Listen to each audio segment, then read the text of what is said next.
Good morning everyone. चलिए start करते हैं आज की क्लास। और हम लोग पढ़ेंगे वितान भाग 2 का फर्स्ट चैप्टर सिल्वर वेडिंग, जिसके जो रचनाकार हैं वो मनोहर श्याम जोशी जी हैं। इस कहानी में पहले के 2 वीडियोस में बताया गया है कि इस कहानी में यशोधर बाबू का व्यक्तित्व दिखाया गया है, किशन दा का व्यक्तित्व दिखाया गया है, और इस कहानी की क्या विशेषता ये भी बताया गया है कि किस तरह से इस कहानी में लेखक ने बढ़ती आधुनिकता को दिखाया है, लेकिन साथ ही साथ हम किस तरह से अपनी सभ्यता संस्कृति को भूलते जा रहे हैं वो भी चीज़ बताई है। किशन दा के व्यक्तित्व के बारे में बताया, यशोधर बाबू के व्यक्तित्व के बारे में बताया है, और ये चीज़ बताया कि किस तरह से यशोधर बाबू जो है वो पुराने ख्यालातों के रहते हैं, जिसके कारण से जहाँ एक तरफ वो अपनी सभ्यता संस्कृति का पालन करते हैं, वहीं वो आधुनिकता को स्वीकार नहीं कर पाते हैं, जिसके कारण से उनके परिवार के साथ उनका वैचारिक मतभेद हो जाता है। तो वही सारी चीज़ें इस कहानी में बताई गई हैं। तो चलिए शॉर्ट में या फिर समरी की तरह हम लोग इस कहानी को पढ़ लेते हैं, क्योंकि चैप्टर बहुत बड़ा है, तो पूरी चैप्टर को पढ़ाने में बहुत लंबा टाइम हो जाएगा। तो हम लोग एक समरी की तरह एक एक चीज़ें पढ़ लेते हैं या फिर बता देते हैं आपको। तो पहली चीज़ तो एक वीडियो में आपको बताया गया है कि यशोधर बाबू का व्यक्तित्व, एक वीडियो और बनाई गई थी जिसमें आपको किशन दा के व्यक्तित्व के बारे में बताई गई है। तो 2 जो पात्र हैं वो इस कहानी के मुख्य पात्र हैं, ठीक है। अब इस कहानी में जो भी है वो समीक्षा के रूप में या समरी के रूप में हम लोग पढ़ लेंगे, तो आप इस कहानी को अच्छे से समझ जाएंगे। तो चलिए स्टार्ट करते हैं इस चैप्टर को। तो सबसे पहले हम इस कहानी का उद्देश्य जान लेते हैं कि इस कहानी को लिखने का उद्देश्य क्या है। तो इस कहानी को लिखने का एक ही उद्देश्य है, क्योंकि इस कहानी में लेखक पीढ़ी अंतराल के बारे में बताना चाह रहा है कि किस तरह से जनरेशन गैप होने के कारण विचारों में असहमति आ जाती है। इट मीन्स कि बच्चे सोचते हैं कि पेरेंट्स गलत है, पेरेंट्स जो है वो पुराने थिंकिंग या विचारधारा के हैं और मेंटालिटी के हैं, और जो पेरेंट्स सोचते हैं बच्चे कुछ एक्स्ट्रा मॉडर्न बनते जा रहे हैं, तो जिसके कारण से जो एक मतभेद होता है वो चीज़ें स्टार्ट हो जाती हैं। तो जनरेशन गैप के कारण जो एक वैचारिक मतभेद है, जिसके कारण से कहीं ना कहीं हमारा जो समाज है वो विकसित नहीं हो पा रहा है, तो उस चीज़ को यहाँ पर जो है वो लेखक बताना चाह रहा है, ठीक है। यानी कि जनरेशन गैप को हमें क्या करना चाहिए, एक सही ढंग से लेकर आगे बढ़ना चाहिए। यानी कि पेरेंट को थोड़ा सा बच्चों के हिसाब से सोचना चाहिए और बच्चों को थोड़ा सा पेरेंट के हिसाब से सोचना चाहिए। ये नहीं करना चाहिए कि पेरेंट चाहे तो बच्चों को एकदम अपने इशारे पे ना जाए और बच्चे चाहते हैं कि पेरेंट्स एकदम उनके अकॉर्डिंग चले, तो ऐसा नहीं करना चाहिए, क्योंकि हर जगह पे कॉम्प्रोमाइज़ करना ज़्यादा सही होता है। क्योंकि अगर हम थोड़ा सा तुम्हारे हिसाब से चले और तुम थोड़ा सा हमारे हिसाब से चलो, तो एक म्यूचुअल अंडरस्टैंडिंग बन जाएगी और साथ ही साथ जो एक हमारा रिलेशन है वो एक अच्छे तरीके से चलेगा। तो उसी चीज़ को यहाँ पर जो लेखक है वो बताना चाह रहा है कि हमें क्या करना चाहिए, एक दूसरे के हिसाब से सोचना चाहिए, ताकि हम इस गैप को क्या कर सकें, थोड़ा सा कम कर सकें। तो यही इस कहानी का उद्देश्य है, पीढ़ी अंतराल या फिर जनरेशन गैप के बारे में जो लेखक है वो बताना चाह रहा है। 2-3 चीज़ें और इस कहानी में बताई गई हैं। एक तो किशन दा, जिनके बारे में आपको बताया गया कि किस तरह से यशोधर बाबू उनसे बहुत ज़्यादा प्रभावित रहते हैं, उनको अपना आदर्श मानते हैं, उनके बताए गए रास्ते पर चलते हैं, उनके जैसा ही अपना व्यक्तित्व धारण कर लेते हैं। तो एक तो किशन दा, और दूसरी चीज़ कि सम हाउ इम्प्रॉपर, ठीक है। ये जो एक सेंटेंस है, सम हाउ इम्प्रॉपर, यानी कि कुछ तो गलत है या कुछ तो गड़बड़ है या कुछ ठीक नहीं है, ये जो चीज़ है वो यशोधर बाबू का तकिया कलाम रहता है, ठीक है। यानी कि जब भी उन्हें कोई चीज़ सही नहीं लगती है तो वो इस जुमले का या फिर इस तकिया कलाम का वो क्या करते हैं, वो इस्तेमाल करते हैं। अब चलिए स्टार्ट करते हैं इस कहानी को।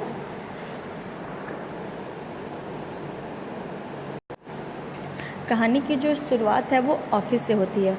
तो इस ऑफिस से जब शुरुआत होती है तो यशोधर बाबू अपने काम को लेकर काफ़ी सिंसियर रहते हैं। वो अपने काम के साथ कोई भी मजाक या समझौता वो पसंद नहीं करते, और काम में वो इतने व्यस्त हो जाते हैं कि उनको अपने समय का भी हिसाब नहीं रहता है। तो जब वो काम करते करते शाम हो जाती है और जब वो टाइम देखते हैं तो पता क्या चलता है कि जो 5 बजे छुट्टी होने वाली होती है वो 5 बजे की बजाय 5:30 हो जाती है। और चूँकि वो ऑफिस में सबसे हेड रहते हैं, तो जिसके कारण से उनके जो नीचे का स्टाफ रहता है उन्हें भी क्या होता है, वो भी घर नहीं जा पाते, यानी कि वो भी 5:30 बजे तक रुके रहते हैं। तो कहीं ना कहीं जब वो समय को देखते हैं तो उन्हें एहसास होता है, और वो जब सबको जाने के लिए बोलते हैं तो वहाँ पर धीरे धीरे बातों बातों में पता चलता है कि अरे सर आपकी घड़ी ख़राब है, आप इसे पुराना हो गया, अब आप इसे चेंज कर दीजिए। तो यशोधर बाबू यही कहते हैं कि नहीं, ये घड़ी जो है वो हमारे शादी में मिली और अब हम इसे नहीं चेंज करेंगे। तो इस तरह से बातों बातों में पता चलता है कि आज वो ऐसा दिन है जब उनकी शादी हुई थी और आज उनकी शादी को क्या हो गया, 25 साल पूरे हो गए। तो जैसे हमारे उसमें क्या है ना, आजकल पार्टी हर जगह पार्टी, कुछ भी अच्छा हुआ तो पार्टी तुरंत मांगना स्टार्ट हो जाता है। तो वही चीज़ वहाँ पे भी होता है कि जब ऑफिस के लोगों को पता चलती है कि आज यशोधर बाबू की सिल्वर वेडिंग है, तो क्या करते हैं, वो उनसे पार्टी की डिमांड करते हैं। तो और यशोधर बाबू चूँकि वो पुराने ख़यालातों के रहते हैं, तो इसीलिए वो क्या करते हैं कि पैसा तो दे देते हैं लेकिन उस पार्टी का वो हिस्सा नहीं बनते हैं। यानी कि वो पैसा दे देते हैं और वो भी बहुत मुश्किल से बोलने पर, मतलब इतना बोलने पर वो बहुत मुश्किल से 10 रुपये या 20 रुपये ऐसा कुछ रहता है, वो निकाल कर उन्हें देते हैं पार्टी करने के लिए कि आप लोग चाय वगैरह कुछ पी लीजिए। और पार्टी का क्या है, पार्टी थोड़ी ना होती है, अच्छे दिनों पे या शुभ अवसरों पे पूजा की जाती है। धूम धड़ाका जैसी पार्टी या खाने पीने वाली चीज़ें नहीं की जाती हैं।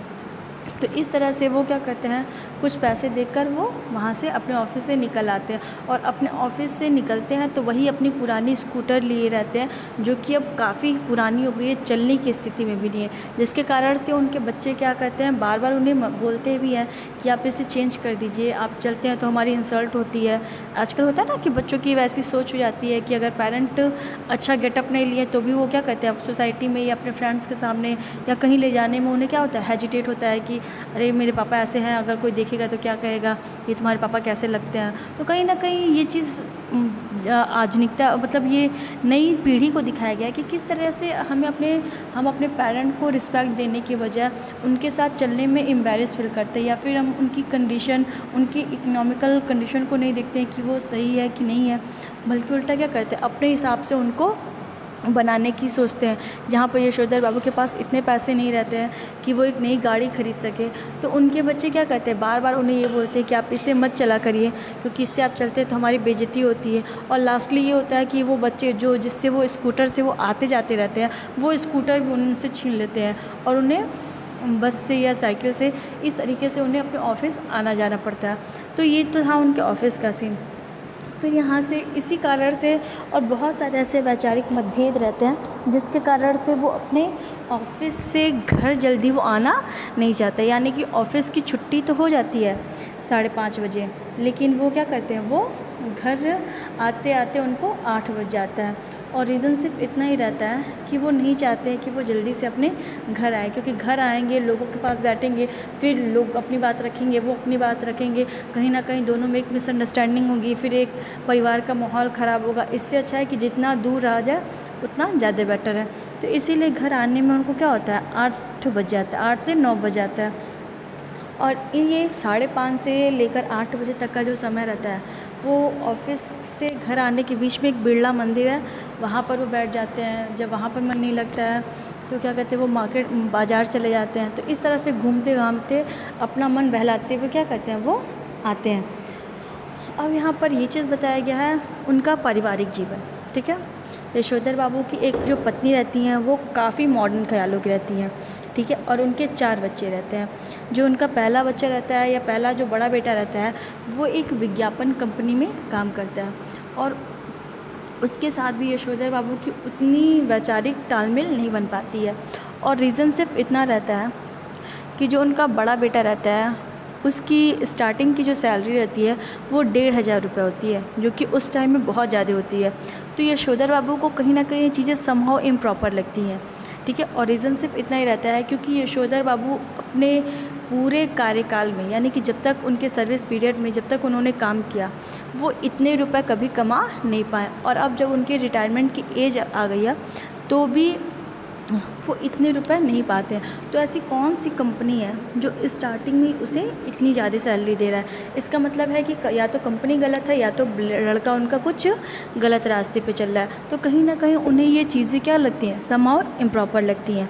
ऐसा नहीं है कि वो अपने बच्चे की कामयाबी से जलते हैं, लेकिन वो अपने बच्चे की कामयाबी से खुश तो होते हैं, लेकिन वो चाहते हैं कि उनका जो बेटा है वो सही रास्ते पे चले।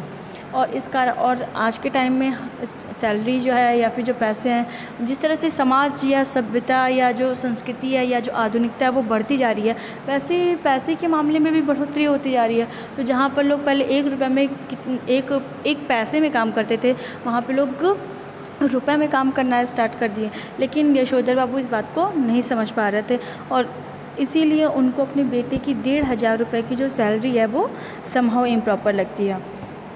फिर इनका जो दूसरा बेटा रहता है वो आईएएस की तैयारी करता है, ठीक है। पहला एक एग्ज़ाम वो क्लियर कर लिया रहता है, लेकिन फिर भी वो उस जॉब को ज्वाइन नहीं करता है, क्योंकि उसकी ऐसी सोच रहती है कि मैं किसी और बेहतर पद के लिए या पोस्ट के लिए बना हूँ, ये छोटा पोस्ट मेरे लिए नहीं है। जिसके कारण से यहाँ पर भी यशोधर बाबू की अपने दूसरे बेटे से वैचारिक मतभेद रहती है, क्योंकि उनका ऐसा मानना रहता है कि जो भी मिले, जो भी अगर सरकारी नौकरी मिल रही है तो उसे ले लो, लेने के बाद से फिर से दूसरी की तैयारी करो, ठीक है। लेकिन यहाँ पर वो क्या करता है, उनका बेटा क्या करता है, यही कहता है कि आपकी जैसी मेरी सोच नहीं है कि आप क्या कि छोटी सी नौकरी से ही खुश होगा और इसी कारण से आज तक आप इसी में ही पड़े रह गए। मेरी ऐसी सोच नहीं है, मैं कुछ बड़ा या फिर बेहतर करना चाहता हूँ, मैं कुछ बड़ा पद पाना चाहता हूँ।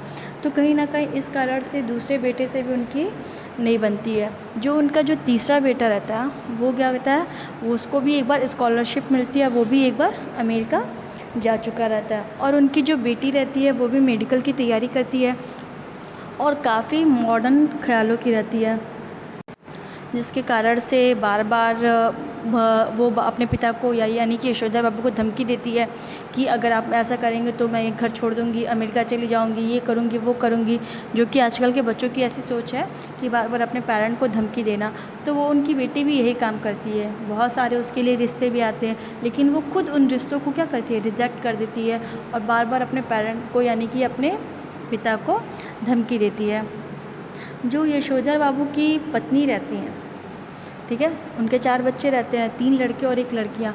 ऐसा नहीं कि वो अपने बच्चों की तरक्की से खुश नहीं है, लेकिन वो बस इतना चाहते हैं कि ऐसी भी कौन सी तरक्की जो अपनों को अपनों से दूर कर दे।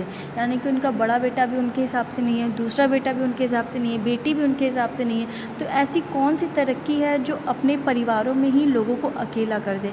इसीलिए कहीं ना कहीं उन्हें इस आधुनिकता जो है वो समहाउ इम्प्रॉपर लगती है। फिर यहाँ पर उनकी पत्नी आती हैं। उनकी पत्नी जो रहती हैं, वो होता है ना कि एक इंसान जब काफ़ी दुख झेल लेता है तो जब उसको खुशी मिलती है तो तुरंत, या फिर उसको जब एक नई राह मिलती है तो तुरंत वो उस रास्ते पे चलता है। तो यहाँ पर उनकी पत्नी के साथ भी बिल्कुल वही चीज़ होता है। जब शादी होकर आई रहती हैं तो वो एक जॉइंट फैमिली में रहती हैं और जॉइंट फैमिली में रहने के कारण से उनकी अपनी कोई एक पहचान नहीं बन पाती है।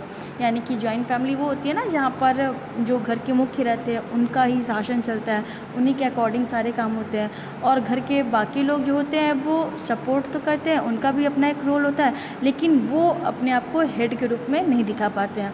तो कहीं ना कहीं यशोधर बाबू की पत्नी जो है वो चाहती थी कि वो घर की मुख्य हों, सारे काम उनके हिसाब से हों, लेकिन वो जॉइंट फैमिली में रहती थी, जिसके कारण से उनकी अपनी कोई अलग पहचान नहीं बन पाई थी।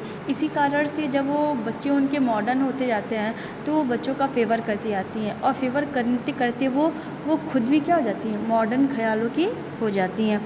तो इसी कारण से यशोधर बाबू की पत्नी समय के साथ तो अपने आप को ढाल लेती हैं, लेकिन यशोधर बाबू समय के साथ अपने आप को ढाल नहीं पाते हैं। ये आप क्वेश्चन भी है कि यशोधर बाबू की पत्नी क्यों समय के साथ ढाल लेती हैं अपने आप को और क्यों यशोधर बाबू नहीं ढाल पाते हैं। तो रीज़न सिर्फ इतना ही रहता है क्योंकि यशोधर बाबू की पत्नी शुरू से ही उनको दबा कर रखा गया रहता है, जिसके कारण से वो अपने हिसाब से अपना जीवन नहीं जी पाती हैं।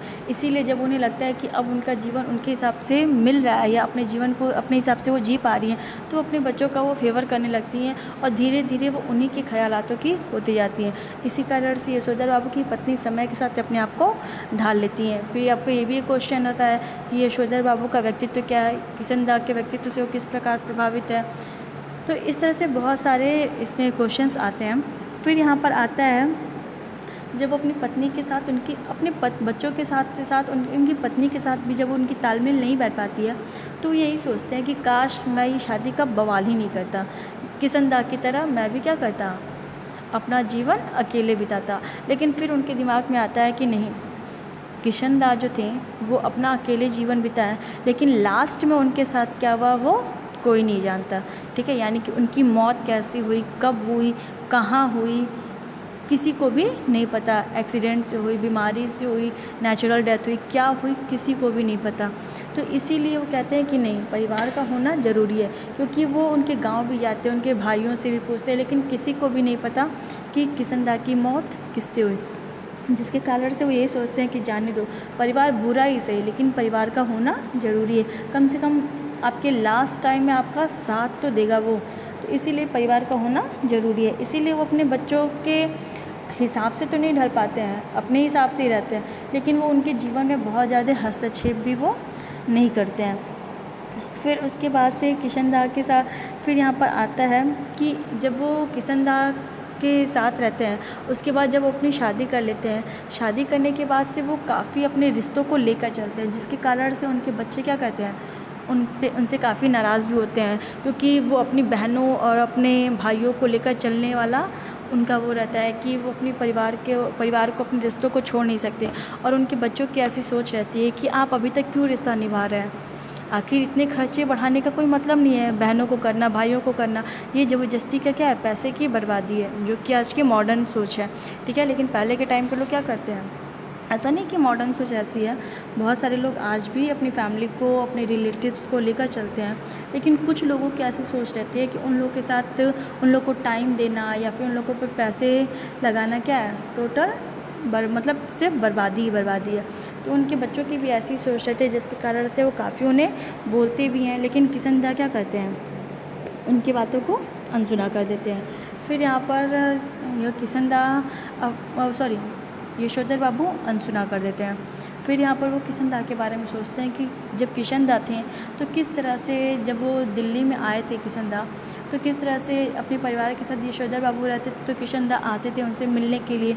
सुबह वो मॉर्निंग में जब वो वॉक करने जाते थे तो भी वो उनको अपने साथ लेकर जाते थे, ठीक है। किस तरह से जब भी वो किसी प्रॉब्लम में रहते थे तो किशन दा उनको क्या करते थे, उनको राय सलाह मशवरा देते थे। तो इस तरह से वो किशन दा को बार बार याद करते हैं। फिर यहाँ पर ये चीज़ दिखाया गया है कि वो ऐसा सोचते ही रहते हैं। फिर उनके बाद से इस कहानी में ये भी चीज़ दिखाया गया है कि किस तरह से अपने बेटे के साथ या अपनी पत्नी के साथ उनका एक वैचारिक मतभेद रहता है। रीज़न सिर्फ इतना होता है कि बच्चे जब सेल्फ डिपेंड हो जाते हैं तो वो यही सोचते हैं कि उनके पेरेंट क्या है, अब किसी लायक नहीं है, ठीक है, अब वो कुछ जानते ही नहीं है, उनसे कुछ हो ही नहीं सकता, और वो अपने अकॉर्डिंग क्या करते हैं, अपने हिसाब से अपनी लाइफ स्टाइल मेंटेन करना स्टार्ट कर देते हैं, अपने फैमिली में तरह तरह की चीज़ों को लाना स्टार्ट कर देते हैं। तो यही यहाँ पर चीज़ दिखाई गई है कि जब उनका बड़ा बेटा ऑफिस में काम करता है और जब वो पैसे पाने लगता है तो क्या करता है, अपने घर की फैसिलिटीज़ पूरी का मतलब करने लगता है। उसमें फ्रिज लाता है, बहुत सारी चीज़ लाता है। तो जब वो अपने घर में फ्रिज लाता है तो यशोधर बाबू को ये चीज़ें समहाउ इम्प्रॉपर लगती हैं, क्योंकि उनकी ऐसी सोच रहती है कि फ्रिज तो वो लोग रखते हैं ना जिन लोगों को बासी खाना खाने की आदत होती है, क्योंकि फ्रिज में रख दो, खाना ख़राब नहीं होगा और सुबह का खाना शाम में खाओ। ऐसा भी कौन सा जीना है कि सुबह का खाना शाम में बासी खा खा के जीवन व्यतीत किया जाए। तो इसीलिए वो समहाउ इम्प्रॉपर लगती हैं। लेकिन फिर वो देखते हैं कि जब कोई बाहर का इंसान थका हुआ आता है और जब वो ठंडा पानी पीता है और उसे सुकून मिलता है तो कहीं ना कहीं उन्हें लगता है कि नहीं, ये चीज़ भी होनी चाहिए। तो ऐसा नहीं कि किशन दा आधुनिकता को पूरी तरह से अस्वीकार करते थे, ऐसा नहीं है, वो आधुनिकता को स्वीकार करते थे, लेकिन कहीं ना कहीं उन्हें वो समहाउ इम्प्रॉपर लगती थी, जिसके कारण से वो पूरी तरह से उसे स्वीकार नहीं कर पाते थे और अपनी पुरानी सोच, सभ्यता और संस्कृति को वो लेकर बढ़ते थे। तो यहाँ पर वो ये चीज़ बताया गया कि किस तरह से फ्रिज को लेकर अपने बेटे के साथ द्वंद होती है। तो उनका बेटा उनको तरह तरह के ताने देता है जो कि उन्हें अच्छा नहीं लगता, लेकिन फिर वो उसको इग्नोर कर देते हैं। तो इस तरह से यही एक रीज़न रहता है कि वो ऑफिस से जल्दी वो घर नहीं आना चाहते हैं। और यहाँ पर ये जो स्टोरी है वो सिर्फ एक दिन की है, सुबह से लेकर शाम तक की, ऑफिस से निकलने के टाइम से लेकर रात के पार्टी तक। तो एक दिन क्या होता है, जिस दिन उनकी सिल्वर वेडिंग रहती है, शादी की 25वीं सालगिरह रहती है, जब वो ऑफिस से घर आते हैं तो ऑफिस से डेली के रूटीन की तरह पहले वो मंदिर जाते हैं, लोगों के साथ बैठते हैं, सत्संग करते हैं, उसके बाद से बाज़ार जाते हैं, और जब बाज़ार से वो घर आते हैं तो देखते क्या हैं कि उनका जो घर है वो पूरा सजा धजा है। और तो वो कन्फ्यूज़ हो जाते हैं कि आखिर ऐसा क्यों है, ये कहीं मेरा घर तो नहीं है। लेकिन जब वो बाहर नेम प्लेट पढ़ते हैं तो उन्हें ये लगता है कि नहीं, ये मेरा ही घर है। और जब वो घर में घुसते हैं तो देखते क्या है कि उनके घर में एक बहुत बड़ी पार्टी ऑर्गेनाइज़ की गई रहती है।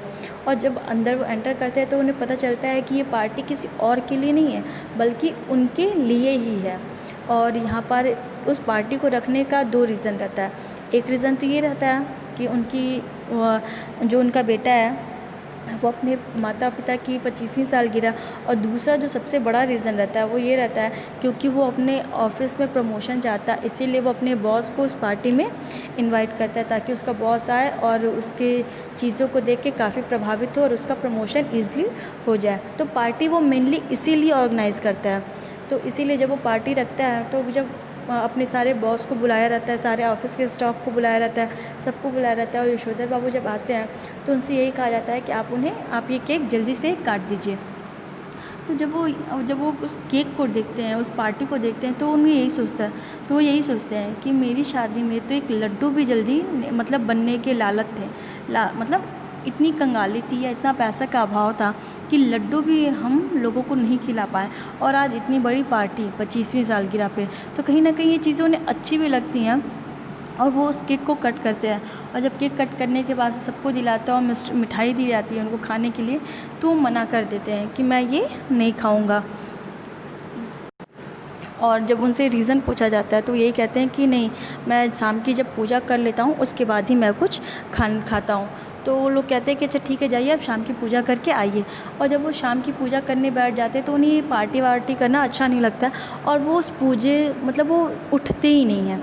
ठीक है, वो शाम की पूजा जो वो आधे घंटे करते हैं वो 2 घंटे वो करते रह जाते हैं, और जिसके कारण से पार्टी में जितने भी आए हुए गेस्ट रहते हैं वो उनका वेट करते करते चले जाते हैं, जिसके कारण से उनके बच्चे और पत्नी उन पर काफ़ी नाराज़ भी होते हैं कि ये कौन सी बात होती है, आपकी शादी की सालगिरह है, लोग आपसे मिलने आए हैं और आप ही नहीं है, ये कौन सी बात होती है। तो कहीं ना कहीं ये चीज़ वो गलत भी करते हैं, लेकिन ये भी चीज़ दिखाया गया है कि उन्हें ये चीज़ें करना पसंद नहीं है। इस कारण से वो क्या करते हैं, वो मंदिरों में जाकर शाम की पूजा करने वो बैठ जाते हैं और 2 घंटे तक वो पूजा ही करते रहते हैं। और जब वो उनकी पत्नी उन्हें बोलती है और जब वो बाहर निकल के देखते हैं तो देखते क्या है कि टेबल पे बहुत सारा गिफ्ट्स पड़ा रहता है। तो वो यही बोलते हैं, अपने बच्चों से बोलते हैं कि अरे ये कौन, किसका सामान छूट गया। तो बच्चे कहते हैं कि ये आपके लिए है, सारे गिफ्ट्स आपके हैं। तो उनका जो बड़ा बेटा रहता है वो ये कहता है कि अच्छा इन सारे गिफ्ट्स को साइड करिए, ये गिफ्ट खोलिए जो मैं आपके लिए लाया हूँ।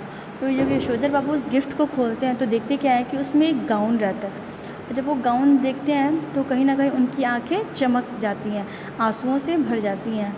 ठीक है, तो उनका बड़ा बेटा कहता है कि अब आप इसे अपने शरीर में डालिए। और जब वो उसको अपने शरीर में डालते हैं तो काफ़ी उन्हें खुशी भी होती है, लेकिन जैसे ही वो उसको अपने शरीर में डालते हैं तब तक उनका वो बेटा कहता क्या है कि पापा आप जो ये फटे हुए कपड़े पहन के सुबह दूध लाने जाते हैं ना, वो अच्छा नहीं लगता है। अब आप क्या करिएगा, इस गाउन को डाल के जाइएगा और तब दूध लेने जाइएगा, ताकि लोग जो हैं वो आसपास के लोग हैं वो देखें और उन्हें भी अच्छा लगे और उसका भी नाम हो कि देखो वो अपने पेरेंट को कितना करता है, या फिर वो कितने हाई फाई सोसाइटी से बिलोंग करते हैं। तो जब वो उसकी बातों को सुनते हैं तो काफ़ी वो दुखी भी होते हैं। तो 2 रीज़न से उनकी आंखों में चमक आता है। एक तो ये चीज़ कि अपने बेटे की बात से वो काफ़ी दुखी हो जाते हैं।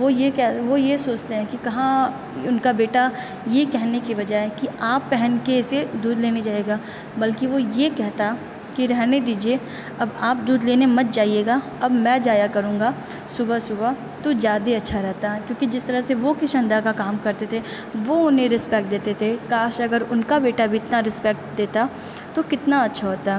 तो एक रीज़न तो ये रहता है उनकी आंखों में चमक के आंसू भरने का, और दूसरा रीज़न ये रहता है कि जब वो उस गाउन को पहनते हैं तो कहीं ना कहीं वो अपने आप को किशनदा की तरह महसूस करते हैं, क्योंकि किशनदा भी मॉर्निंग में गाउन पहनकर ही वॉक करने जाया करते थे।